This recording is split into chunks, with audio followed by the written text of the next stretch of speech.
The foreign policy of the past has profoundly shaped the present. Right now, today, there are families sleeping in the dirt at the southern border of the United States. Children, mothers carrying toddlers on their backs. Men who haven't eaten in 3 days. And the question that almost nobody in the news cycle stops to ask is, where did they come from and why? Not just geographically, causally. Why is Guatemala one of the most violent, most desperate countries in the Western Hemisphere? Why did El Salvador collapse? Why do entire generations leave Nicaragua and Honduras and never look back? This is the story of the CIA in Latin America. Not a conspiracy theory, not a fringe interpretation, a documented, declassified, admitted by the government itself story of how the most powerful nation on Earth systematically destroyed democracies across an entire continent, and then spent decades pretending it had nothing to do with the consequences. The coups, the torture chambers, the disappeared. People were fleeing violence and massacres and political persecution that the United States was either funding directly or, at the very minimum, covering up and excusing. And the violence today in those countries is a direct legacy of that involvement. We are talking about Guatemala in 1954, Chile in 1973, Nicaragua through the entire decade of the 80s. We are talking about tens of thousands of people killed, hundreds of thousands disappeared, and a blueprint for regime change that was tested, perfected, and reused over and over again across 40 years of Cold War paranoia. We are talking about a doctor-turned-president who was elected 3 times before he finally won, and then died inside his own burning palace. We are talking about a banana company that bought the CIA's loyalty, a pair of brothers who ran the State Department and the intelligence apparatus simultaneously while sitting on that company's board of directors, and a president in Washington who told his top spy to make an entire country's economy scream. This is that story. And it matters, not because it's history, but because the machine that built it never actually stopped running. Before we go further, if you've never seen this channel before, hit subscribe. This is exactly what we do here. The stories that got buried, the decisions that never made it into the textbook, the cause and effect chains that explain why the world looks the way it does right now. Drop a comment telling me where you're watching from. It genuinely helps the channel, and I read every single one. Now, let's go back to where this started. The year is 1950. The world is still putting itself back together after the most destructive war in human history, and Washington is already terrified of the next one. Not a war fought with armies and beaches and air raids this time. A quieter war. A war of ideology, of influence, of who controls what patch of ground and what economic system runs on it. The Soviet Union has exploded its first nuclear device. China has fallen to Mao. Korea is on fire. And in every corner of every government building in Washington, the same question is bouncing off the walls. Where's the next domino? The answer, as far as the CIA was concerned, was everywhere. And specifically, right in America's backyard. Latin America in the early 1950s was not what Washington wanted it to be. The continent was alive with something that genuinely frightened American policymakers. Not the Soviet Red Army, not nuclear missiles, but something almost more dangerous to the established order.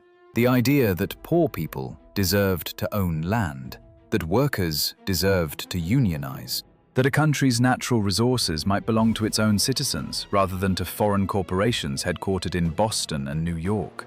American foreign policy in Latin American affairs during the Cold War prioritized the preservation of a communist-free region, suppressing any movement regarded as leftist or that challenged the status quo, which ensured US capitalist agendas and investments. That is the clean, bureaucratic way of describing it. The human way of describing it is this. If you were an elected leader in Latin America in the 1950s and you tried to give your people land, tried to raise wages, tried to take back some portion of your country's resources from the American companies that had quietly swallowed everything, you had just made yourself a target. And there was an apparatus already built and waiting to deal with you. Allen Dulles became director of the CIA in 1953. He was a tall, patrician figure, the kind of man who wore tweed jackets and smoked a pipe and spoke in the calm, measured tones of someone who has never had to be afraid of anything. His brother, John Foster Dulles, was simultaneously the Secretary of State under President Eisenhower. Two brothers, the intelligence apparatus and the diplomatic apparatus of the most powerful country on earth, both controlled by the same family, the same dinner table, and both of them with a private financial relationship to the single most powerful corporation in Central America. Several high-ranking U.S. officials, including Secretary of State John Foster Dulles, who had previously served as United Fruit's attorney, and CIA Director Allen Dulles, both had personal and financial ties to United Fruit, the United Fruit Company. At that point, United Fruit owned roughly 42% of Guatemala's land, monopolized its banana exports, controlled its telephone and telegraph system, and owned nearly all of its railroad track. An entire country, in essence, was the private property of a corporation whose board of directors included the man who ran American intelligence. In a flagrant conflict of interest, the Dulles brothers and their law firm had been on the United Fruit payroll for 38 years. 38 years. Think about what that means. When Allen Dulles sat down at his desk at CIA headquarters and signed the order to overthrow a foreign government, he was not making a detached strategic calculation about the global balance of power. He was protecting an investment. He was protecting a company. And the company that owned the land also owned the men who decided what America would do about it. This is the world that Jacobo Arbenz walked into. Jacobo Arbenz was not a revolutionary in the way that word usually gets used. He wasn't Castro. He wasn't Che Guevara. He was a 40-year-old Guatemalan army officer with a Swiss father and a sunburned face and a deep, genuine, almost old-fashioned belief in democracy. He had been elected president of Guatemala in 1951 in a free and fair vote. He wore pressed suits and gave quiet speeches and believed, perhaps naively, certainly fatally, that if you won an election and governed well, the world would let you govern. Arbenz swept to victory in the 1951 elections and vowed to take his predecessor's peaceful revolution a step further by redistributing idle land to the peasants. This was the plan, not collectivization, not communist nationalization, land reform, the most basic, most moderate political act a developing nation can take. The new law ordered the expropriation of all property that was larger than 600 acres and not in cultivation. The confiscated lands were to be divided up among the landless. Owners would receive compensation. Peasants would receive plots. A country where most people had nothing would begin, slowly, to become a country where most people had something. As land reform programs go, it was by no means a radical one, since it only affected large estates. Of 341,000 landowners, only 1,700 holdings came under the provisions. But those holdings represented half the private land in the country, half the country's private land, and most of it belonged to United Fruit. The land reform covered the vast holdings of the United Fruit Company, which owned some 600,000 acres, most of it unused. Unused. United Fruit was sitting on land it was not farming, land it was keeping fallow specifically to prevent any competitor from growing bananas near it. They had turned much of Guatemala into a garden of nothing, and they had done it on purpose. And when Arbenz said, "We will compensate you at the value your own accountants declared on your tax forms. Take your money and give this land to the people who need it," United Fruit went to war. The company hired the public relations firm of Edward Bernays, the so-called father of public relations, to launch a sophisticated campaign branding Arbenz as a communist puppet. This narrative, though largely baseless, proved successful in a society rife with fears of a potential communist infiltration close to U.S. territory. Using carefully crafted press releases, lobbying efforts, and propaganda films, United Fruit painted Guatemala as a burgeoning Soviet beachhead in the Western Hemisphere. Bernays flew American journalists to Guatemala on United Fruit's money. introduced them to company employees and hand-picked sources, and fed them a narrative of Soviet infiltration 1,000 miles south of New Orleans. The resulting media coverage in the New York Times, Time magazine, and the Miami Herald portrayed Guatemala as a communist beachhead in the Western Hemisphere. Stop and feel the scale of that manipulation for a second. A banana company paid the father of modern public relations to convince American newspapers that a land reform law in Guatemala was a Soviet invasion of the Americas. The audience was not Guatemalans. The entire campaign targeted American public opinion, because the audience that mattered was the one that could authorize a CIA operation. And at the very top of that authorization chain sat a man who owned United Fruit stock himself. These personal connections meant that the Eisenhower administration tended to conflate the interests of United Fruit with that of U.S. national security interests, and made it more willing to overthrow the Guatemalan government. Eisenhower, to be fair, genuinely believed in the communist threat. He was not simply a hired hand for a banana company, but the men who briefed him every morning, the men who handed him the intelligence reports, who shaped his picture of what was happening in Guatemala, those men had a financial stake in a particular conclusion, and the conclusion they handed him was, Arbenz must go. The operation's stated objective was to remove covertly, and without bloodshed if possible, the menace of the communist-controlled government of Guatemala. That was the official language, clinical, tidy. The actual plan was less tidy. The plans included drawing up lists of people within Arbenz's government to be assassinated if the coup were to be carried out. Manuals of assassination techniques were compiled, and lists were also made of people the junta would dispose of.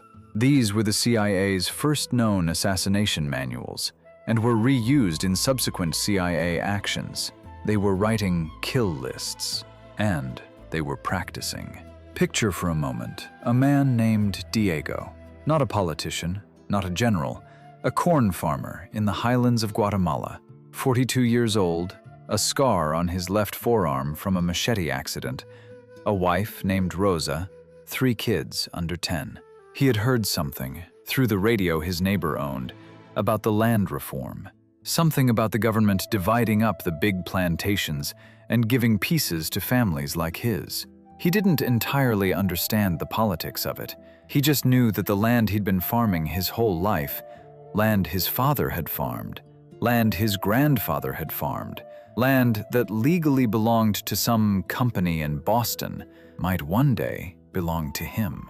For the first time in his life, Diego went to sleep with something that felt like the future. He didn't know what was being planned in an office complex in Opa-locka, Florida. The CIA established training camps in Nicaragua and Honduras and supplied them with weapons, as well as several bombers. The agency trained at least 1,725 foreign guerrillas, plus thousands of additional militants as reserves. And in a move of almost breathtaking cynicism, a CIA-sponsored campaign of psychological warfare called Radio Liberation was launched on a set of news radio stations. Though most of the Radio Liberation transmitters were in neighboring countries, 2 were inside Guatemala, and 1 was inside the U.S. Embassy, the American Embassy, a radio propaganda station broadcasting lies about a democratic government operating from inside the sovereign territory of the country it was trying to destroy. Radio Liberation broadcasts greatly exaggerated the size of the invading force and its military capabilities, in one instance suggesting that perhaps 5,000 invaders were armed, when in fact they numbered less than 200. Less than 200 men against the entire Guatemalan military. The invasion was almost cartoonishly small. The invasion force was small enough that it lost its first engagements. It didn't need to win them. CIA pilots bombed Guatemala City. They bombed the capital, not to win battles, to spread panic. These attacks caused little material damage, but they had a significant psychological impact, leading many citizens to believe that the invasion force was more powerful than it actually was. This was the entire strategy. Not military conquest, psychological collapse. Make the army believe they'd already lost. Make Arbenz believe he was alone. And then, on a June afternoon in 1954, it worked. On the 27th of June, Arbenz resigned, blaming United Fruit and the CIA in a final radio broadcast before it was jammed. He got on the radio and told his country what had happened, who had done it, and then someone cut the signal. The last free voice of Guatemalan democracy went dead mid-sentence, replaced by static.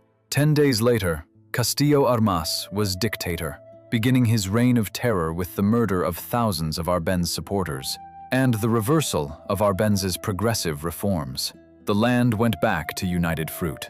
Castillo Armas promptly arrested several thousand opposition leaders, branding them communists, repealed the Constitution of 1945, and granted himself virtually unbridled power. Concentration camps were built to hold the prisoners when the jails overflowed. Concentration camps in Guatemala in 1954, funded by Washington. And Eisenhower looked at what had happened and called it a success.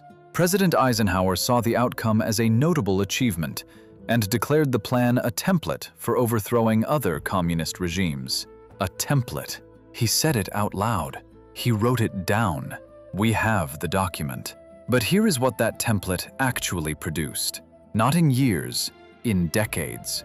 The mass killing of Maya indigenous people during the Guatemalan Civil War from 1960 to 1996 was carried out by successive Guatemalan military governments that first took power following the CIA-instigated 1954 coup.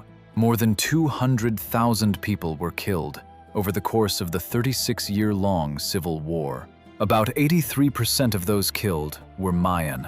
The vast majority, 93%, of human rights violations perpetrated during the conflict were carried out by state forces and military groups.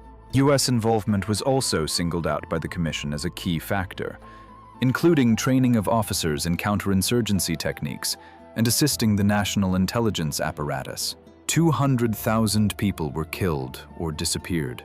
1.5 million were displaced. Over 150,000 were driven to seek refuge in Mexico. And Diego, the corn farmer from the highlands, his grandchildren are among the people at the border right now. People were fleeing violence and massacres and political persecution that the United States was either funding directly or, at the very minimum, covering up and excusing. This is not a metaphor. This is not a political argument. This is arithmetic. You destroy a democracy in 1954. You install a dictatorship. You train its death squads. You fund its scorched earth campaigns. You do this for 4 decades. And then you build a wall to keep out the people who are running from what you built. But Guatemala was just the beginning, because someone in Washington had been watching very carefully, taking notes on everything that worked, and planning where to use the template next. The question was, would it work against a country with deeper democratic roots? A country with an educated middle class? A tradition of free elections stretching back decades? A man who had spent 20 years trying to win the presidency through the ballot box and finally succeeded? Salvador Allende has been described as the first Marxist to be elected president in a liberal democracy in Latin America. A doctor, a senator, a man who ran for president 4 times because he believed in elections that deeply. Inaugurated in November of 1970, Allende began to restructure Chilean society along socialist lines, while retaining the democratic form of government and respecting civil liberties and the due process of law. He won, legally, democratically, with votes counted under the sun.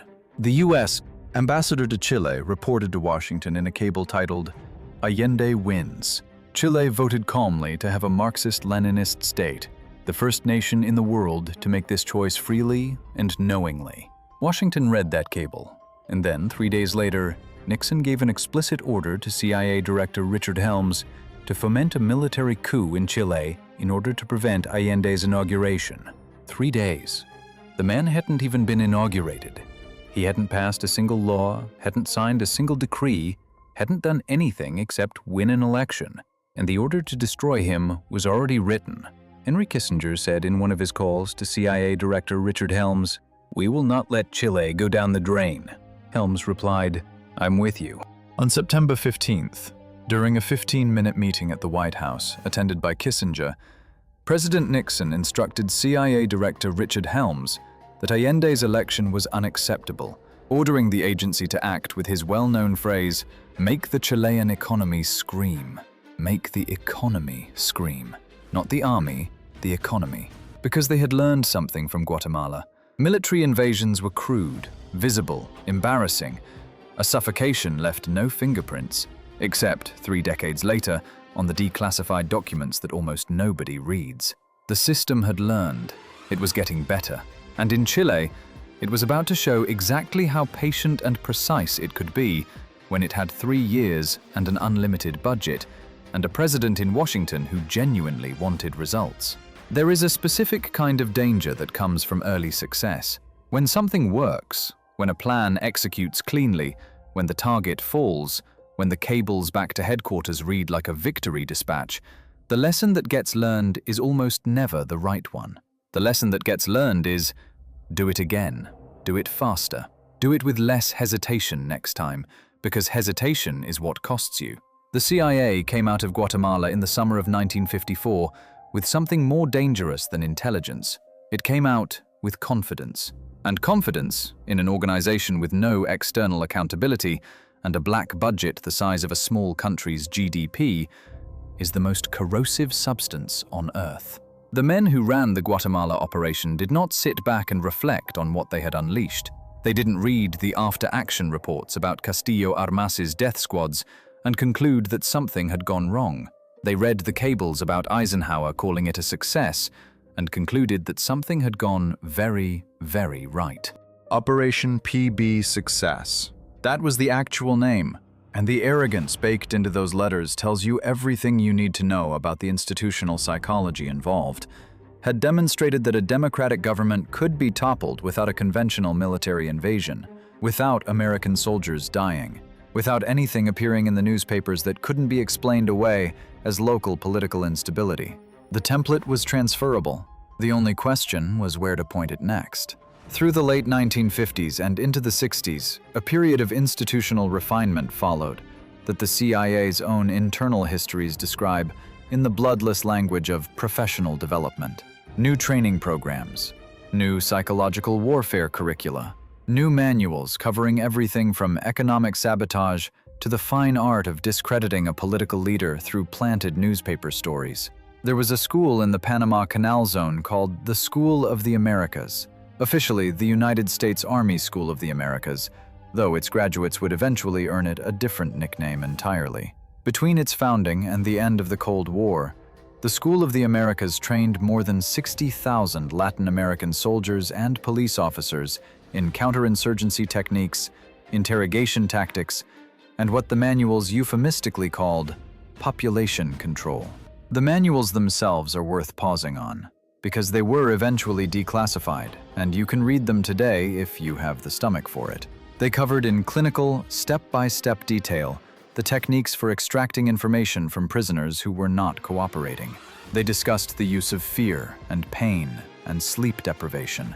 They discussed how to identify community leaders who might organize resistance movements and what to do about them before they became a problem. They were not theoretical documents. They were training materials. And the men who studied them went home to Argentina, Chile, El Salvador, Guatemala, Honduras, and Brazil, and they used what they had learned on their own people. But here is the piece of this that gets glossed over in most accounts, because it is uncomfortable and complex, and it forces you to hold two things in your head at the same time. Not every American official involved in these programs was a cynical mercenary protecting banana company profits. Some of them, many of them, were true believers. They had watched the Soviet Union swallow Eastern Europe whole.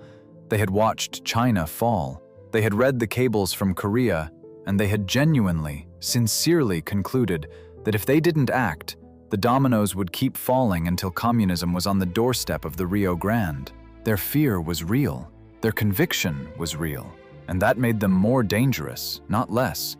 Because a man who believes he's saving civilization We'll do things that a merely corrupt man wouldn't dare. Allen Dulles looked at the map of Latin America and saw a continent in play. Every election, every land reform movement, every labor union, every priest who quoted scripture about the poor inheriting the earth, all of it registered, through the lens of 1950s Cold War geopolitics, as a potential Soviet foothold. The ideology of communism was expansionist, Dulles argued. You couldn't let it take one step, because one step led to another, and before long you were defending Miami instead of Managua. There was a logic to it, a terrible, self-fulfilling, catastrophically wrong logic, but a logic nonetheless. And here is the thing about that logic that nobody in Washington's inner circle wanted to examine too closely. The conditions that made Latin America receptive to left-wing ideas were not manufactured by Moscow. They were manufactured by a century of American corporate extraction. The poverty was real. The landlessness was real. The fact that a tiny elite owned everything and everyone else owned nothing was real and visible, and had been real and visible for generations. When a Guatemalan farmer listened to a speech about land reform, he wasn't responding to Soviet propaganda. He was responding to the fact that he had nothing.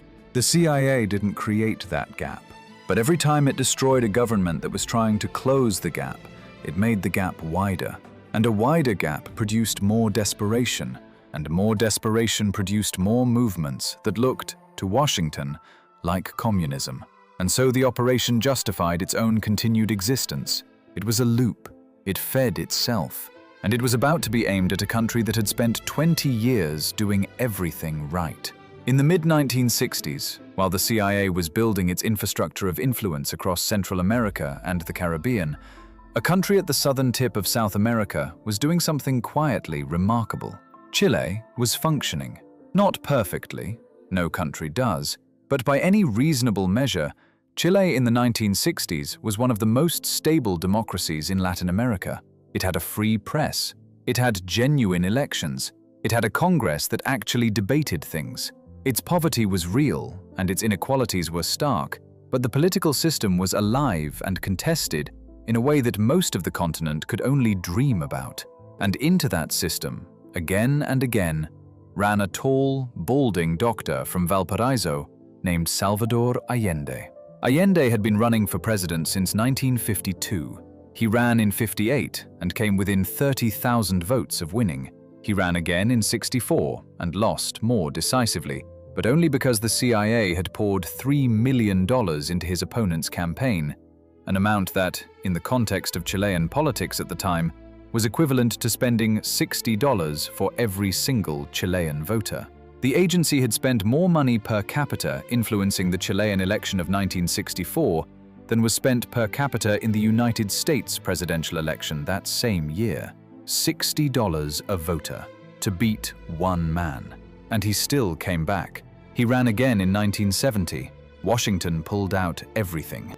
The CIA spent $800,000 on what they called Track 1, a covert propaganda campaign designed to terrify the Chilean electorate into voting against Allende.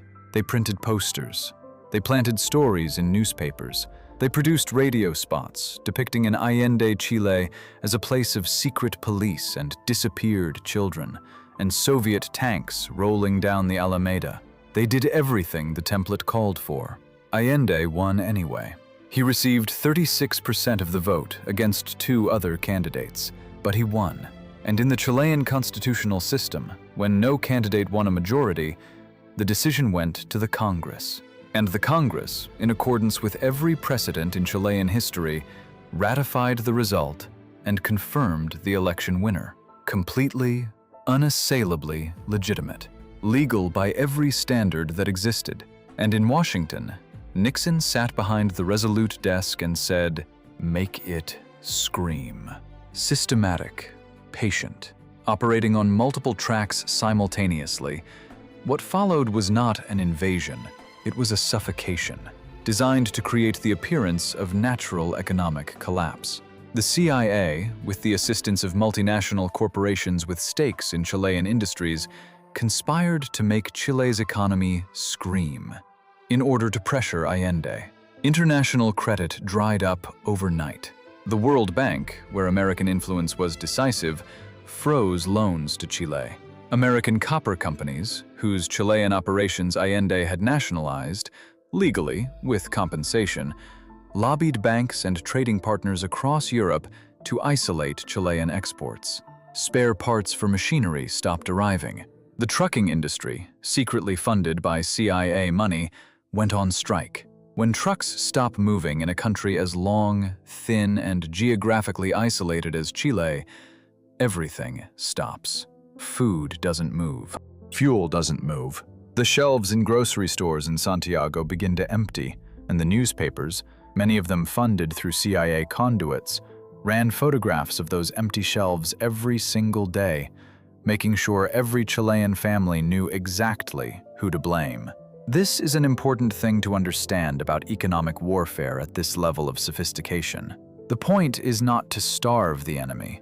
The point is to make the enemy's own people turn on him. You manufacture a crisis. You amplify it. You make sure the cameras are rolling and the headlines are written.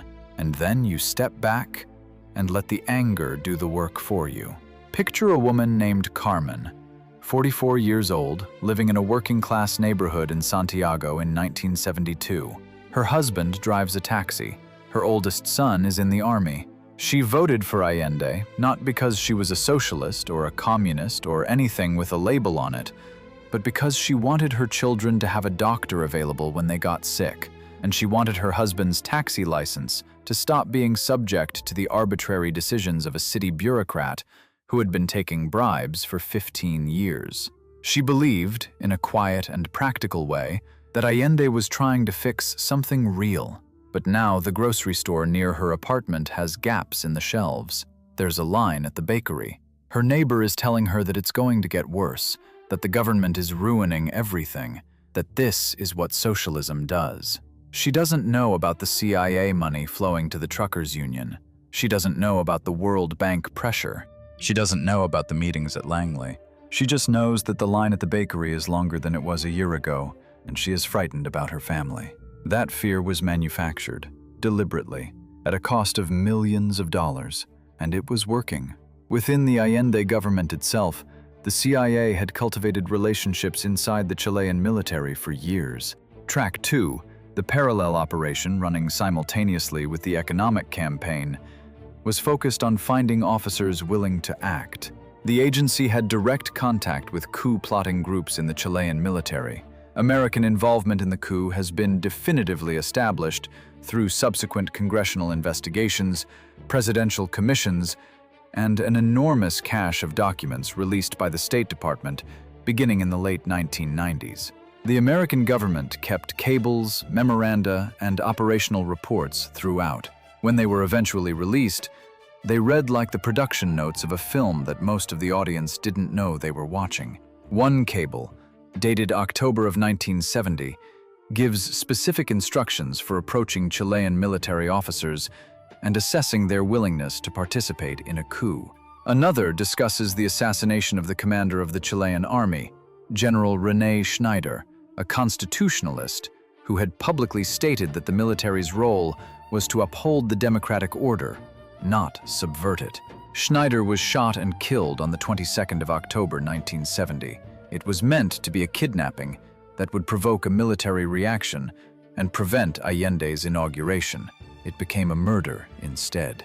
And the CIA had approved, armed, and funded the group that did it. They killed a general to try to stop an election result. It didn't work. Allende was inaugurated anyway. But Schneider's murder told you everything about how far Track 2 was willing to go, and how little the constitutional niceties of a foreign democracy actually registered in the operational thinking at Langley. For 3 years, the two tracks ran simultaneously. Economy scream, military cultivation, propaganda, strike funding, international isolation. And through all of it, Allende kept governing. He nationalized the copper mines. He expanded healthcare access. He launched a free milk program for children. A glass of milk a day for every Chilean child. A policy so simple and so direct in its humanity that it is almost painful to contemplate in the context of everything that was being done to destroy the man who implemented it. He was not perfect. His government made real economic errors. The nationalization program moved too fast in some areas and created genuine disruption. Inflation was rising before the CIA accelerated it. There were real political tensions between Allende's coalition and the centrist parties. The problems were real, but they were being deliberately inflamed, systematically amplified, and then broadcast back to the Chilean public as proof of inevitable socialist failure. By the Northern Hemisphere's summer of 1973, the network had done everything except the last thing. The economy was in serious trouble. The political opposition was energized. The military officers who had been cultivated for 3 years were ready.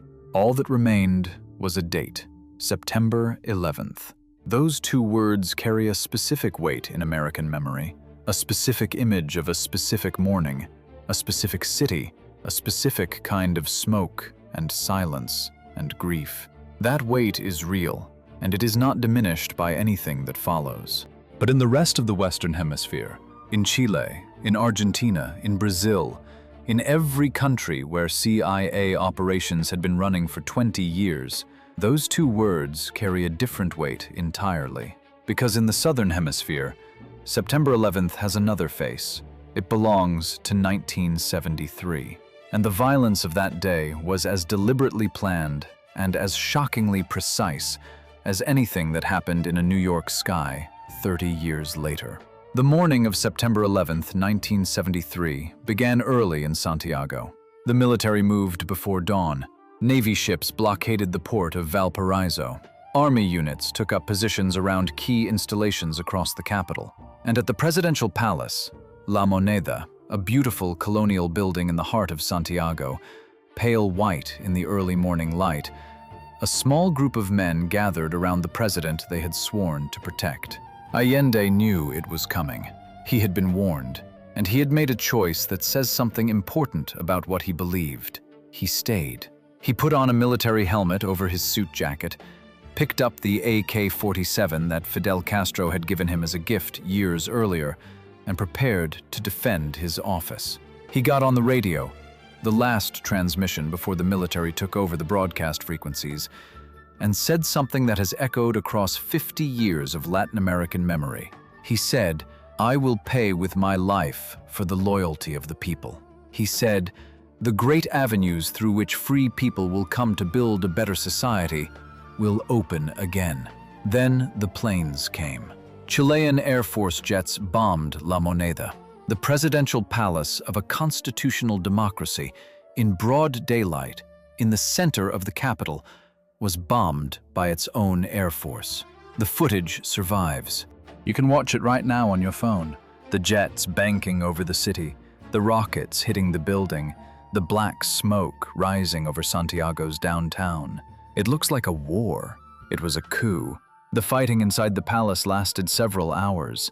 At some point during those hours, Salvador Allende died. The official story, immediately put out by the junta under General Augusto Pinochet, was suicide. Allende shot himself with the Castro AK-47. For decades, that was the accepted version. A forensic team conducted an official exhumation and investigation in 2011. Their conclusion was consistent with suicide. But the debate has never entirely closed, and it perhaps never will, because the men who controlled the building that day had every reason to prefer a bullet to a trial. Neither disputed is the fact that when the smoke cleared, democracy in Chile was dead, and the man who had run for president 4 times because he believed in the ballot box was gone. The aftermath moved fast. Within hours, the junta suspended the constitution. Within days, it dissolved Congress.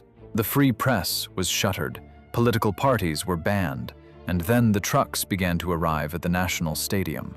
The National Stadium in Santiago, a place that normally hosted soccer matches, where ordinary Chileans had cheered and argued and bought hot dogs and watched their teams lose and win, became, in the weeks after the coup, a detention center and an execution site.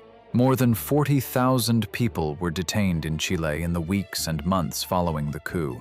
They were brought to stadiums, military bases, makeshift facilities, ship hulls anchored in the harbor. They were questioned, they were tortured, they were killed. The actual number of those killed is subject to ongoing historical investigation, but official Chilean government commissions have documented more than 3,000 people killed or forcibly disappeared under the Pinochet regime. The word disappeared requires a moment of attention, because it is doing a lot of work in that sentence. Disappeared does not mean left. It does not mean emigrated, or went underground, or escaped across the border. It means that families received no body, no death certificate, no official notification. It means that a mother went to every government office in Santiago asking about her son, and every official looked through her as if she wasn't there. It means that the children of the disappeared grew up not knowing whether their parents were alive or dead, buried in an unmarked grave, or dropped from a helicopter into the Pacific Ocean. And both of those things happened. The dropping from helicopters was real. It had a name in the operational vocabulary of the regime: the Caravan of Death. Military helicopters flew south along the spine of the Andes, stopping at detention centers in provincial towns, collecting prisoners, and throwing them into the ocean or into ravines. The men doing it called it solving the problem. The families of the people who were thrown called it something that does not translate into any official language. In the immediate aftermath of the coup, the U.S. ambassador to Chile sent a cable to Washington reporting on the situation. The cable's tone was, to put it gently, not that of a man witnessing a human rights catastrophe. Kissinger told Nixon, "In the Eisenhower period, we would be heroes." The initial U.S. response was enthusiastic support. Within days, Washington recognized the junta. Within weeks, the international credit that had been frozen under Allende began to flow again. The World Bank reopened its checkbook. American corporations began returning to Chilean markets. 17 years. That is how long Pinochet ruled Chile. 17 years of a state that systematically tortured, killed, and disappeared its own citizens, that banned books and music and political assembly, that made it a crime to teach certain ideas in schools. And for most of those 17 years, the United States government was, at minimum, a silent accomplice, and at certain moments, an active partner. The CIA maintained relationships with Chilean intelligence services that were using techniques the agency had helped design. American advisors were present in Chile in the weeks after the coup. Whether they were present in the rooms where specific acts were carried out is a question that the declassified record does not fully resolve, and that the classified portions may answer differently. The body count is not a secret. More than 3,000 killed or disappeared.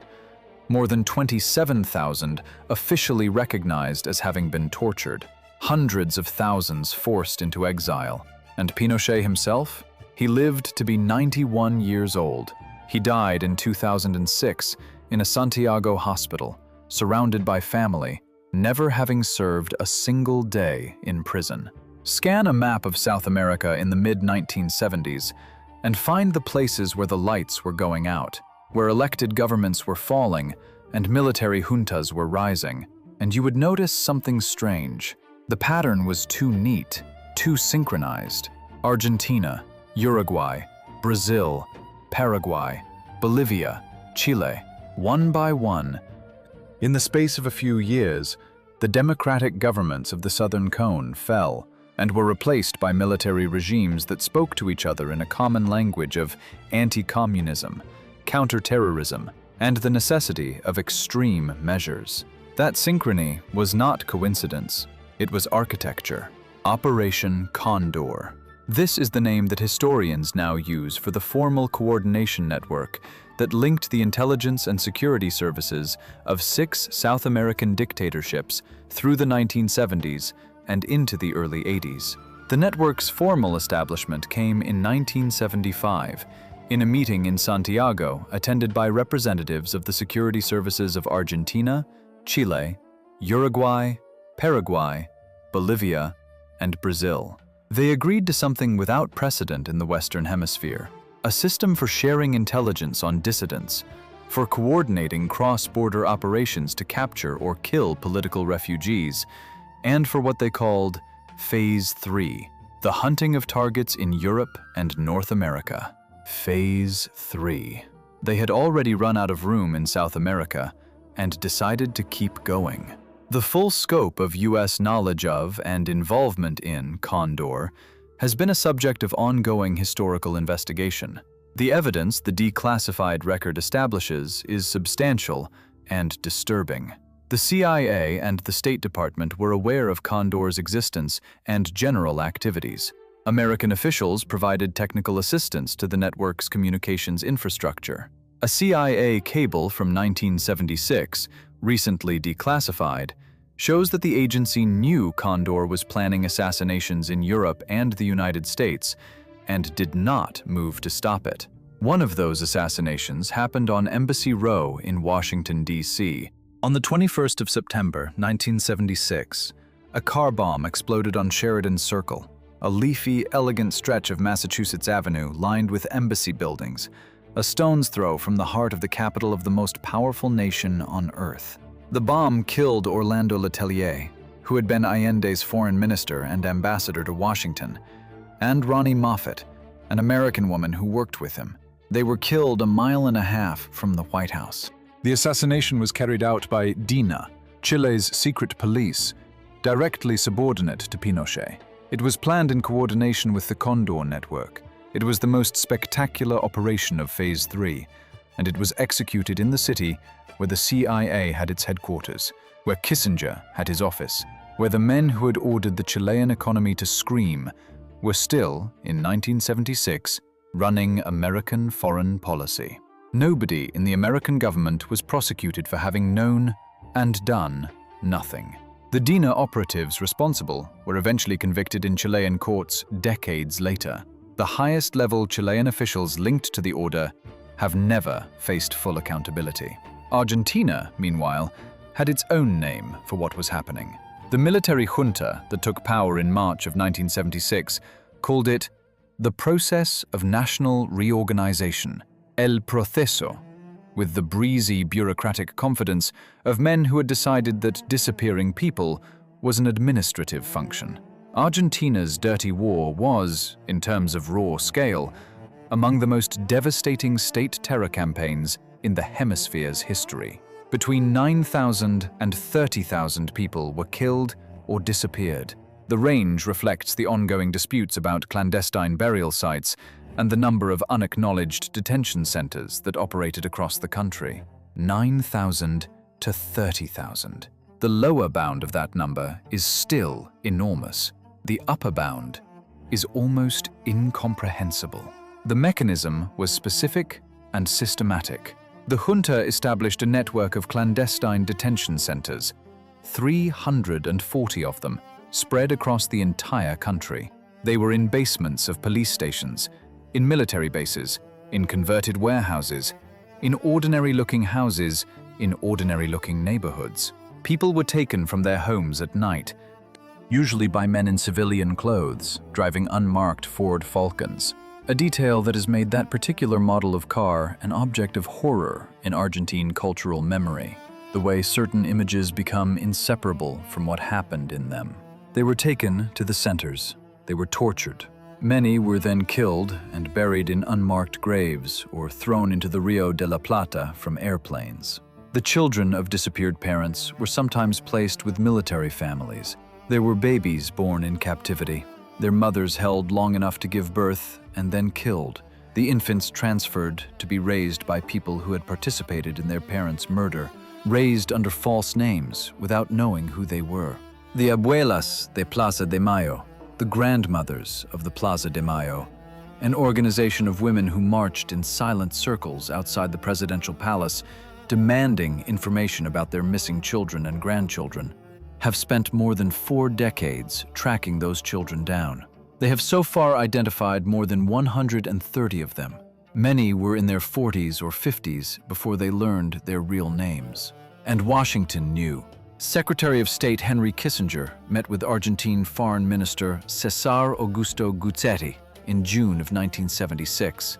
3 months after the coup, and at the height of the early phase of mass killings. A declassified memorandum of that meeting shows Kissinger expressing sympathy for the junta's security concerns and urging them to finish the job quickly, to wrap up what he called the human rights problem before the U.S. Congress, which was by then growing more vocal on human rights issues, could impose restrictions. Kissinger said, "I do hope you can get back soon to normal. We want you to succeed." He asked them to move fast. Move fast. The Secretary of State of the United States urged an Argentine military junta that was operating 340 torture centers to move faster. The Human Rights Assistant Secretary of State at the time, Patricia Darien, spent years fighting Kissinger's policy from inside the State Department, trying to use American leverage to protect people who were being disappeared. She described the internal battles with a quiet fury that has not faded with time. She described being told that human rights concerns were soft and sentimental and interfered with the serious business of geopolitics. She brought the names of specific Argentines to the attention of the junta, people the U.S. had specifically asked them not to harm, and those people had disappeared anyway, within days of her interventions. There was a moment in that period that has stayed in the historical record with a particular weight.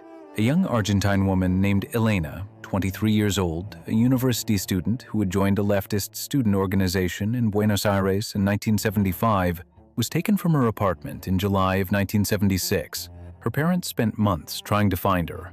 Her mother wrote letters to everyone she could think of: the Red Cross, the Catholic Church, the Argentine courts, the American Embassy.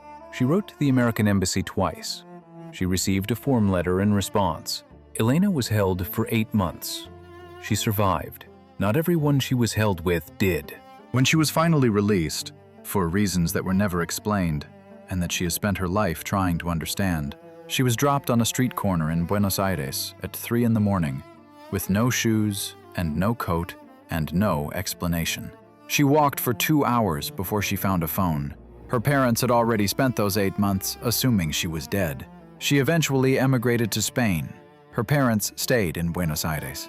Her mother still has the form letter from the American Embassy. By the early 1980s, the operation had been running for 30 years. Guatemala, Cuba, where it had famously and catastrophically failed at the Bay of Pigs, Brazil, the Dominican Republic, Chile, Argentina, Uruguay. It had toppled governments and installed juntas, and trained death squads, and funded propaganda campaigns, and written the manuals that told men in basements how to break other men. It had spent billions. It had caused, directly and indirectly, the deaths of tens of thousands and the disappearance of tens of thousands more. And it had done all of this while the American public, for the most part, watched television and went to work and assumed that whatever their government was doing abroad was probably necessary and probably under control. But the operation had a problem that it was about to make catastrophically, publicly, unavoidably worse. The problem was Nicaragua. And the reason Nicaragua was different from Guatemala and Chile and Argentina was not ideological or geopolitical. It was institutional. The agency's actions in Nicaragua, it executed partly in defiance of a law passed by the United States Congress. And when that came out, when the whole mechanism was exposed under the lights of a Senate hearing room, when Oliver North sat in his uniform, with his medals catching the camera light, and stonewalled the committee with a calm that bordered on theatrical, something happened that had never quite happened before. The operation was visible, all of it, for a moment. And the consequences of what the CIA built across those 4 decades in Latin America did not wait politely for that moment to be processed. They were already moving, slowly, then faster, then in numbers that even the most aggressive enforcement could not slow down, moving north, following the only direction that poverty and violence and desperation leave open, toward the border that separates the country that built the operation from the people it was built to use. The reckoning was already in motion. It had been in motion for decades, and the men who set it in motion had been so focused on the threat they were trying to stop that they never once turned around to look at what was following them home. Nicaragua was the place where the operation overreached. Not because what happened there was worse than Guatemala or Chile or Argentina. In some ways it was, in some ways it wasn't. But Nicaragua was where the mechanism broke the surface, where it became visible, where a congressional investigation and a courtroom and a television camera pointed at a man in a uniform finally forced the question that 30 years of Cold War consensus had successfully suppressed. What exactly has been done in our name, and what has it produced? The Sandinistas had taken power in Nicaragua in 1979, overthrowing the Somoza dynasty, a family that had ruled the country with an iron grip since the 1930s, originally installed and repeatedly supported by the United States. Anastasio Somoza the Elder had famously been described by Franklin Roosevelt as a son of a bitch, but our son of a bitch, a phrase that became, over the decades, something like the unofficial motto of American policy toward friendly dictators throughout the hemisphere. The Somozas were corrupt, brutal, and loyal to Washington, and that combination had been enough to guarantee American backing for 4 decades, regardless of what they did to their own people. When the Sandinistas ended that dynasty, Washington saw not a liberation, but a threat. The Reagan administration, which came into office in January of 1981, with a foreign policy team that had absorbed every lesson of the Cold War and drawn from them the most aggressive possible conclusions, immediately began looking for a way to reverse the outcome. The CIA was directed to organize, fund, arm, and train a counter-revolutionary force, the Contras, as they came to be known, recruited largely from the remnants of Somoza's National Guard, the men who had spent decades running the old regime's repression apparatus and who were now being paid by the United States government to destabilize the new one. The program had a problem. In December of 1982, Congress passed the Boland Amendment, which prohibited the CIA and the Department of Defense from providing assistance to the Contras for the purpose of overthrowing the Nicaraguan government. It was a direct, explicit congressional restriction on the operation, and the Reagan administration decided, in one of the most consequential acts of executive branch contempt for democratic oversight in American history, to keep doing it anyway.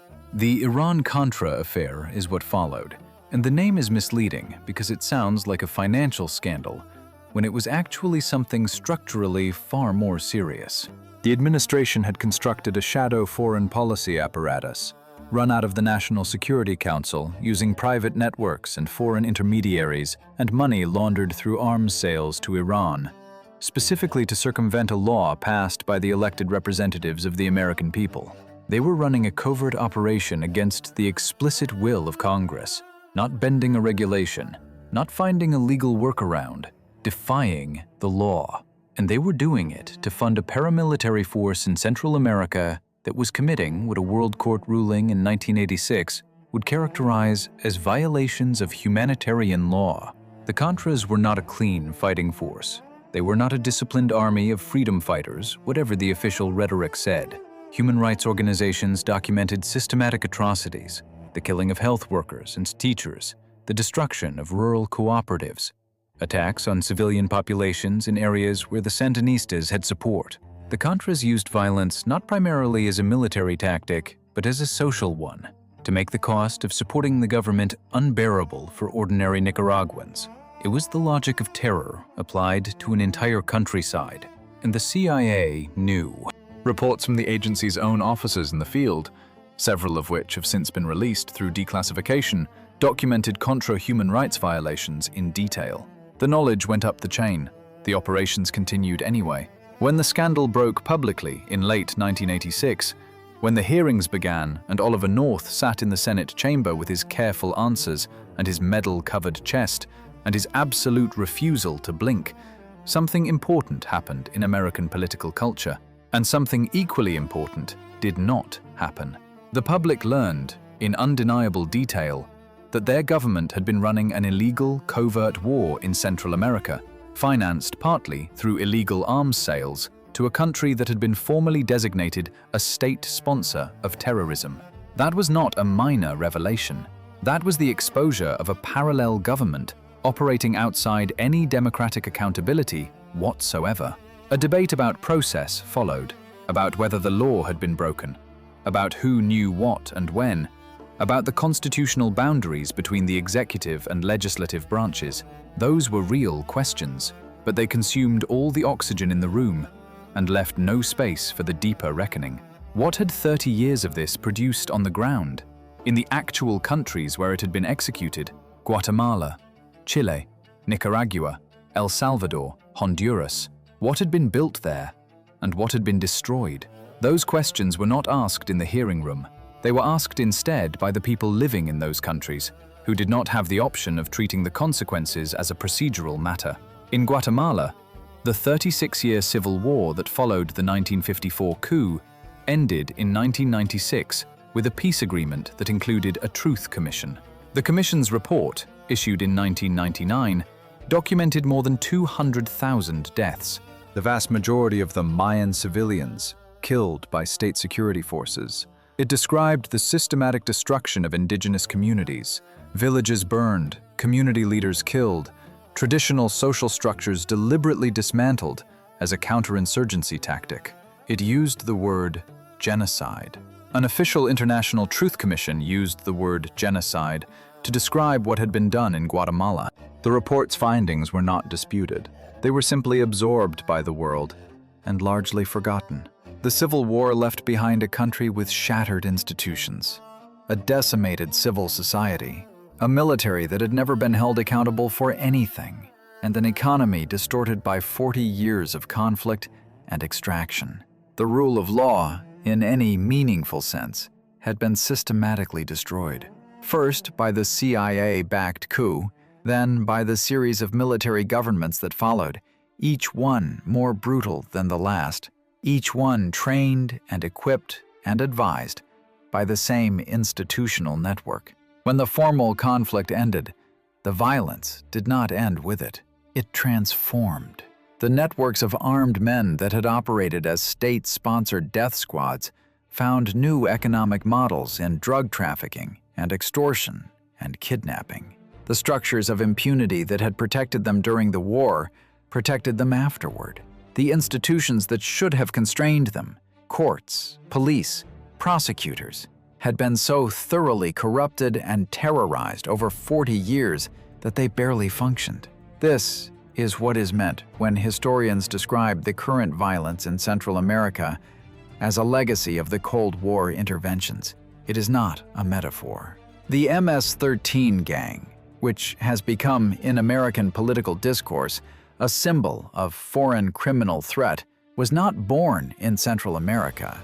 It was born in Los Angeles, among the children of Salvadoran refugees who had fled the Civil War that the United States was funding through the 1980s.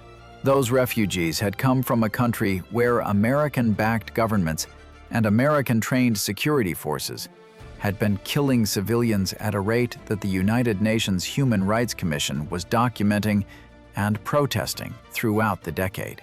They had come because staying meant dying.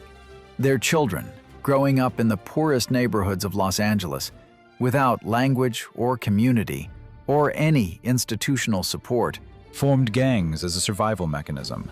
And then, in the 1990s, the United States began mass deportations, sending back to El Salvador men who had spent their entire adult lives in California, men who barely spoke Spanish, men who landed in a country that had no infrastructure to receive them and no functioning institutions to manage the social crisis their arrival represented. The gangs went with them. They took root in the exact institutional vacuum that 40 years of American policy had created. The deportation policy did not cause the gang problem in El Salvador, but it exported it into conditions that were perfectly engineered to let it explode. Honduras, a country that the Reagan administration had used as the primary staging ground for the Contra War, filling it with CIA bases and military infrastructure, and looking the other way while Honduran security forces ran their own disappearance program, tells a different story in its specifics and an identical one in its structure. A country whose institutions were distorted and militarized to serve as a platform for American operations was left after the Cold War with the infrastructure of a security state and none of the infrastructure of governance. Honduras today has one of the highest murder rates in the world. Not because Hondurans are inherently violent, because the structures that usually constrain violence, accountable police, functioning courts, legitimate political processes, were never built. And the structures that produce it, impunity, armed groups, drug trade infrastructure, were planted and watered for decades. Nicaragua's arc diverged, but arrived at a similar destination through different terrain. The Contra War and the economic embargo that accompanied it destroyed a decade of development and left the country deeply impoverished in ways that lasted long after the Sandinistas lost the election of 1990 and handed over power, in a move that, given the history of the region, was remarkable for its orderliness and was greeted by Washington with approximately zero acknowledgement of what it said about the democratic credentials of the government that had just been undermined for a decade. Chile recovered, eventually, more fully than most. The democratic transition in 1989 was real. The economy that Pinochet had restructured along the neoliberal lines designed by the Chicago-trained economists his regime imported, the so-called Chicago Boys, produced growth and stability that many Chileans acknowledge, even as they reckon with the cost at which it was achieved. Pinochet left power. The institutions rebuilt themselves. Chile today is one of the most stable democracies in South America. But the 3,000 disappeared are not less dead because the country recovered. The women who marched in circles for decades, demanding to know where their children were buried, are not less right about what was done to them because GDP eventually turned upward. Argentina, in 2003, began the most serious legal reckoning with the crimes of the dirty war that any Latin American country had undertaken. The laws that had granted amnesty to the officers of the junta were repealed. Prosecutions began. Men in their 70s and 80s, retired generals and colonels and intelligence officers, were led into courtrooms and made to answer for what they had done. More than 900 convictions have been secured. It is the most significant accountability process in the hemisphere's history, and it is happening 40 years after the crimes were committed, long after most of the perpetrators have died natural deaths, and with zero parallel accountability in the United States for the officials who encouraged, enabled, and protected the regime that committed those crimes. Kissinger died in November of 2023, at the age of 100. He died having never faced a legal proceeding of any kind related to his role in Chile, Argentina, or any of the other operations he directed or enabled. He died a celebrated figure in foreign policy circles, sought after for his counsel, honored at conferences, reviewed respectfully in major newspapers. The Chilean families of the disappeared, the Argentine grandmothers still searching for grandchildren in their 50s and 60s, the Guatemalan communities still identifying mass graves, they had no voice in how his legacy was narrated. Right now, today, as you watch this, there are people walking north, families, children, people who have calculated that the risk of a desert crossing in summer heat is preferable to the certainty of what waits for them at home. They are coming from Guatemala, from Honduras, from El Salvador, from Nicaragua. They are coming in numbers that overwhelm the enforcement infrastructure, that strain the border communities, that fuel one of the most toxic political debates in American public life. And in that debate, they are described almost exclusively in terms of what they represent as a policy problem, a crisis, a wave, an invasion by some voices, a humanitarian emergency by others. Almost never as people with a history that connects directly to decisions made in this country. The connection is not always linear. History is not a simple chain of cause and effect and nothing else. The violence in Central America today has local roots, local actors, local dimensions that cannot be reduced to what the CIA did 50 years ago. That would be an oversimplification. But the institutional destruction that those operations caused created the conditions in which everything that came after became worse. When you destroy a functioning democracy and replace it with a military junta, you don't just change the government, you change the texture of social life at every level. You destroy the informal networks of trust and accountability that make institutions work. You normalize impunity. You teach an entire generation of armed men that violence has no consequences if you have the right connections, and those lessons persist. They persist through the end of the Cold War, and through the peace agreements, and through the foreign aid programs, and through the development initiatives. They persist in the bone-deep institutional memory of countries where the people who ran the death squads were never held accountable, where the judges who rubber-stamped the disappearances kept their seats on the bench, where the culture of impunity outlasted every political transition. That is what is walking north. Not a threat, not an invasion. The accumulated consequence of decisions made in office buildings in Washington by men who believed, with varying degrees of sincerity and self-interest, that they were protecting something. The decisions had names, they had dates, they had file numbers and cable identifiers and operational code names. Some of them are in the National Archives right now, available to anyone with a reading room access card. They are not secrets anymore. They are simply not talked about. Not in the policy debates, not in the political speeches, not in the congressional hearings about border security and immigration reform, where the word Guatemala comes up constantly, and the year 1954 almost never does. This is the thing that America still will not say out loud in any official forum, in any policy document, in any political platform from either party, that the immigration crisis at the southern border is, in substantial and documentable part, a consequence of American foreign policy. That the countries people are fleeing were damaged by American action. That the violence and the poverty and the institutional collapse that make life in those countries unbearable for millions of people are not natural disasters, not the inevitable product of culture or geography or some inherent dysfunction in the societies themselves. They are, in significant measure, manufactured conditions, built over decades with intention and funding and training and impunity by an institution that was answerable to American presidents and funded by American taxpayers and directed by men whose names are in the history books. Not all of it, not everything. History is not that simple, and the honest version of this story does not pretend otherwise. But enough of it. Enough that the connection is documented rather than speculative, confirmed rather than contested. It has been verified by truth commissions and congressional investigations and presidential statements and the testimony of the people who carried out the operations. The United States has never formally apologized to Guatemala. It has never formally apologized to Chile. Bill Clinton, visiting Guatemala in 1999, came closer than any American president before or since. He acknowledged that the U.S. support for military forces and intelligence units which engaged in violence and widespread repression was wrong, and that the United States must not repeat that mistake. He used those words. He stood on Guatemalan soil and said them. It was not nothing, but it was not reparations. It was not accountability. It was not a policy change. And it was not repeated by any president who came after him. The grandmothers of the Plaza de Mayo are still meeting. Every Thursday, as they have since 1977, more than 2,000 Thursdays, they walk in a circle in front of the Casa Rosada in Buenos Aires, wearing their white headscarves, carrying photographs. Some of them are in their 90s now.